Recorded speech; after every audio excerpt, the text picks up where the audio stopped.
ഇന്ന് നമ്മൾ ഉണ്ടാക്കാൻ പോണത് മുരിങ്ങക്കായ കൊണ്ട് ഉപ്പേരി ഉണ്ടാക്കണം കേട്ടോ. അപ്പോൾ കുറച്ച് നല്ല ഇളമ്പായിട്ടുള്ള മുരിങ്ങക്കായ കിട്ടിയിട്ടുണ്ട്. അതിൻ്റെ തോലൊക്കെ ക്ലീൻ ചെയ്ത് നാരൊക്കെ എടുത്തിട്ട് നമ്മളിങ്ങനെ കട്ട് ചെയ്ത് വെച്ചിട്ടുണ്ട്.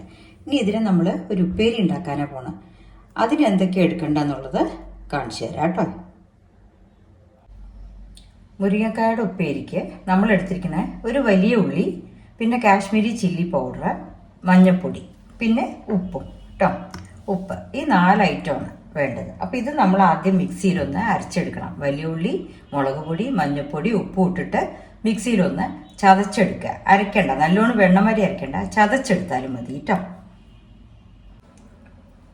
ഇനി നമ്മൾ അടുപ്പത്ത് ചീനിച്ചട്ടിയോ പാനോ എന്തെങ്കിലും വെക്കാം കേട്ടോ. ഏകദേശം മുരിങ്ങക്കായ വെള്ളം ഒഴിച്ച് തിളയ്ക്കാനുള്ള സ്പേസ് വേണം. അപ്പോൾ പാത്രം വെച്ചിട്ടുണ്ട്. ഇനി അതിലേക്ക് നമ്മൾ ഈ മുരിങ്ങക്കായ മുഴുവനും ഇടുക. ചെറുതായി മുറിച്ചത് മുഴുവനും ഇടുക. ഒരു പാത്രമുണ്ട്. ഇനി അതിലേക്ക് നമ്മൾ ഉള്ളി ചതച്ച് വെച്ചിട്ടുണ്ടല്ലോ, വലിയ ഉള്ളി, കാശ്മീരി ചില്ലി പൗഡറും, മുളക് പൊടിയും, മഞ്ഞൾപ്പൊടിയും. അപ്പോൾ വലിയ ഉള്ളിക്ക് പകരം ചെറിയ ഉള്ളി എടുക്കുകയാണെങ്കിൽ അതും സ്വാദം കേട്ടോ, രണ്ടും എടുക്കാം.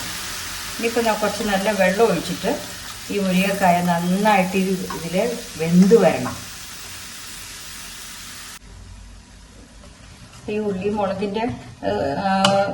മുളകും ഒക്കെ നമ്മുടെ ഈ മുരിങ്ങക്കായയിൽ നന്നായിട്ട് പിടിക്കണം കേട്ടോ. തിളച്ച് മറിയണം എന്നാ പറയുക. മറിഞ്ഞ് അതങ്ങനെ വറ്റിക്കണം. അതാണ് ചെയ്യേണ്ടത്. ഇത് ഭയങ്കര സ്വാദാട്ടോ. അതൊക്കെ നാടൻ ടേസ്റ്റാണ്. അപ്പോൾ വെള്ളം ലേശം കൂടെ ഒഴിക്കുക. അതിങ്ങനെ നമുക്ക് വറ്റിച്ചെടുക്കും വേണം. ഉപ്പ് പാകത്തിനിട്ടോളൂ, എരിവ് പാകത്തിനിട്ടോളൂ കേട്ടോ. ഉള്ളി അധികം വേണ്ട, പാകത്തിന് മതി. ഒരു വലിയ ഉള്ളി എടുത്താൽ മതി. ഇനി നമുക്ക് അടച്ചു വെക്കാം. മുരിങ്ങക്കായയിലൊക്കെ ഉപ്പും മുളകൊക്കെ നന്നായി പിടിച്ച് വേവട്ടെ കേട്ടോ. അങ്ങനെ തിളയ്ക്കണം, തിളച്ച് വേവണം കേട്ടോ. നന്നായിട്ട് വേവട്ടെ. ഒന്ന് ഇളക്കി കൊടുത്താൽ മതി ഇടയ്ക്ക്. എന്നിട്ട് ഇനി അടച്ചു വെച്ചോളൂ.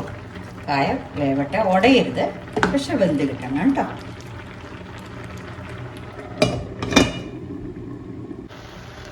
ഇപ്പം നമ്മുടെ മുരിങ്ങക്കായ ഇത് നന്നായിട്ട് വെന്തിട്ടുണ്ട് കേട്ടോ.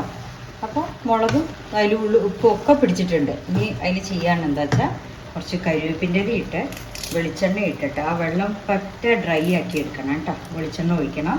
കരിവേപ്പിൻ്റെ ഇട്ടിട്ട് കുറച്ച് വെളിച്ചെണ്ണ ഒഴിച്ച് ഇനി അതിനെ ഡ്രൈ ആക്കിയിട്ട് ഒട്ടും വെള്ളമില്ലാതെ ആക്കിയെടുക്കണം.